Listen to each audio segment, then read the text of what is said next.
khurumjari yengbiriba pumnamakpu channel asi maikadagi tarabnausari hana maktada amadi yengbiri pumnamakta request amatang maduri yaribamakhei video asi share tobinaba whatsapp ki kuthangda haijari amadi ngasi adomgi afamda haijagadoriba information amadi program asi tai karisunte yamna maroiba topic amani ngasi loifau yengbinaba request tobjari madudi adomna paibiriba debit card haibadare natraga dabadumna paibiriba credit card masi yamna easy oiba podam khak oire myamna seasonary adubu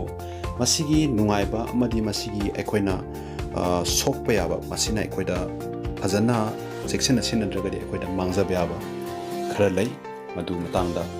haijarake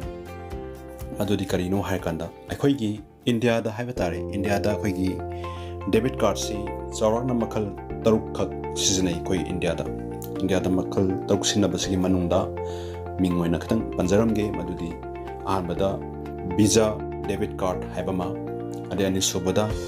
master card debit card haibama adagi ahum subada rupe debit card haibama adagi mari subada contactless debit card haibama aduga manga subada visa electron debit card haibama taruk subada masterio debit card haibama haiba taruk si india da chatnaba debit card taruk ni haiba india da chatnariba hujik chatnariba debit card ni masmaina ko india da popular oina laiba porsi taruk si lai ada matang sta haijani masi atai laiba visa debit card adi master card rupe adi haiba visa electron adi haiba oji master debit card mayam sing asidi aikoina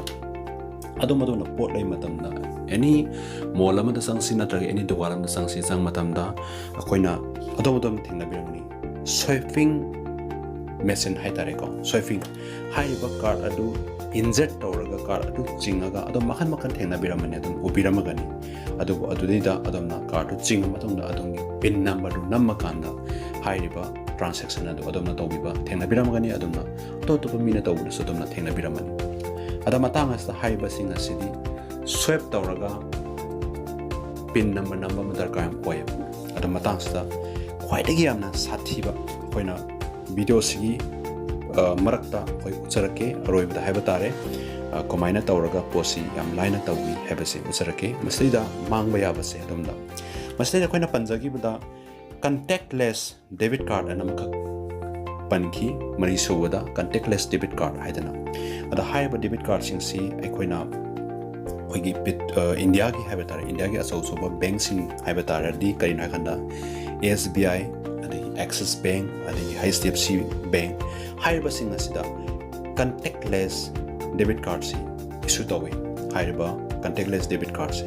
masina karino haikanda adomna thengnariba adomna changliba dukan mall restaurant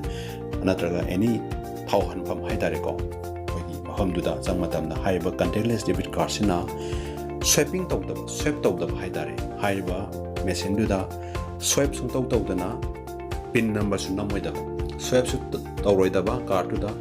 pin number su namoida card gi matakta haibetang thengbiba haidare card matakta pakna thamaga thengbiba haidare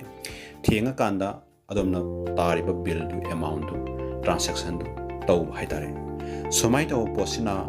karida yamna lahenba yamna easy ohenba pot haibatare admain oheli contactless debit card sigi aduga maroina gents da koi manipur da leiba passing na haibatare nupi sing dikya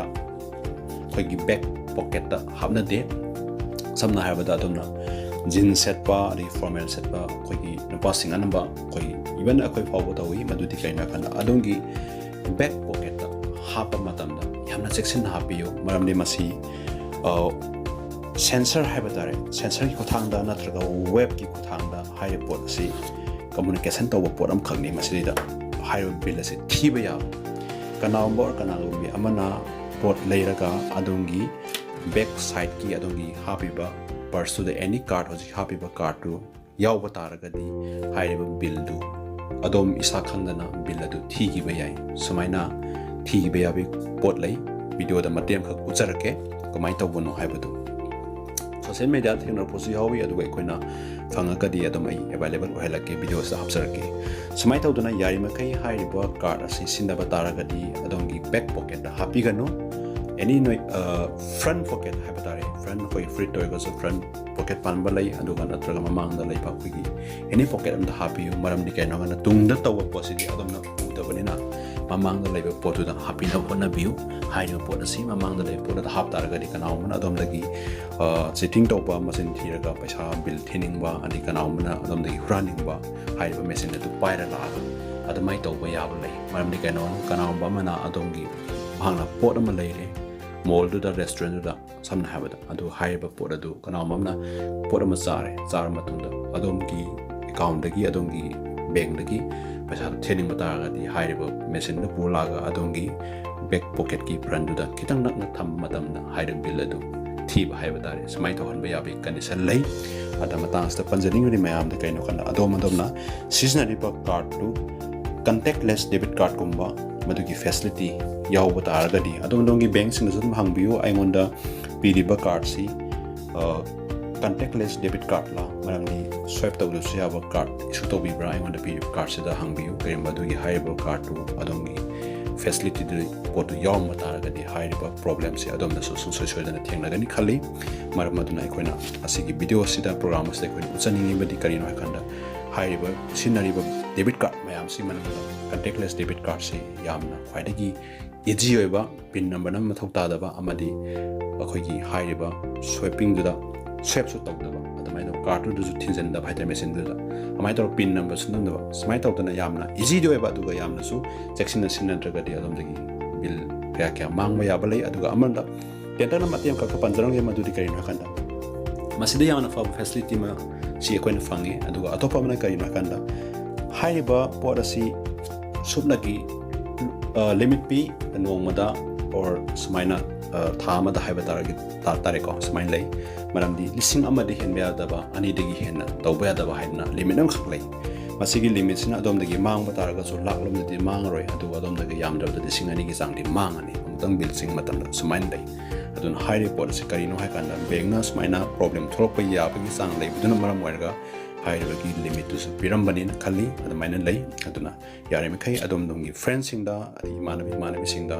yarki video share toubiyu maram di kaino khanda adom na paiba card to haiba contactless oi taragati haiba swiping message ta swipe tau de bita adom dagi bill thibagi khong chabadu atop mina logi bayai video sida samai tawna fully samai tawna pd information se haiba si khanganaba yarki video share toubiyu amadi yengbiriba pumnamakpu ikona thagalakpa program khudimag yengbiba amadi yengbinaba so haijari maramde ekoina any program thagalang matamda comment mayam ma koina irakpa thengnaba lai the comment mayam singa de koina khomgat charga haitare collection tawjaraga adomna hangliba wahang adomna khangliba pot adu ekoina punsal laga haibadi amukta da punsal laga loimakti nataba khar punsal laga koina timing yengaga koina program ka reply pibagi haitare comment viewers singi reply piba haidana program amka koina sema haujarabani adamai tawduna semaga thagajanaba ki koina su kudong jaam khak lobjanaba honajari matungda su tawna baina honari adamai tawduna leijai aduna yengbiriba pumnamakta haijani ngmiti madudi kaino kana haiba channel su thagalap kudimak adomna thawai hapiba adomna afaba or phataba wakhlon kaya ama share tawbilakpa aduga idea me ama sa channel adagi lobinaba koina request tawjari ama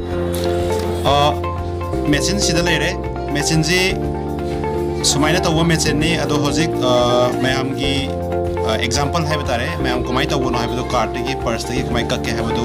usar ke lupa ma hapenge 1 rupiah dal ke lupa ma hapenge hoji lupa ma ji hapaga koina kumaina purse gi kakke hai yengan se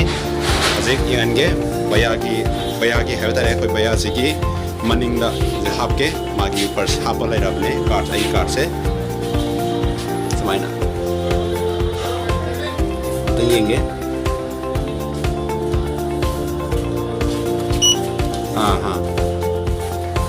sumaina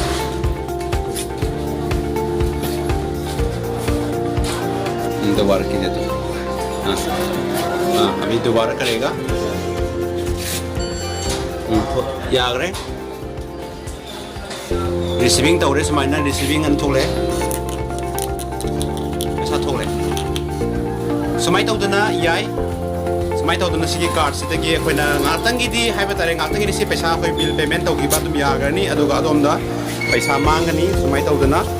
card sidagi akoina lupa ama akoina trial tawi yengmani sumai tawduna kai sumai tawduna haijaningi mayamda sigi contactless card sigi haiba tare contactless card sida akoina section gada ji ngatangi di akoi kai police da FIR tawni ai akoi di journey chatpa minimum haigadi aduna si hai posi card si mayamda haijaningi si section biu masi contactless card si yaribamakhei front pocket ta happy naba request tawjari hamadi channel se yengiba bidamak mayam kana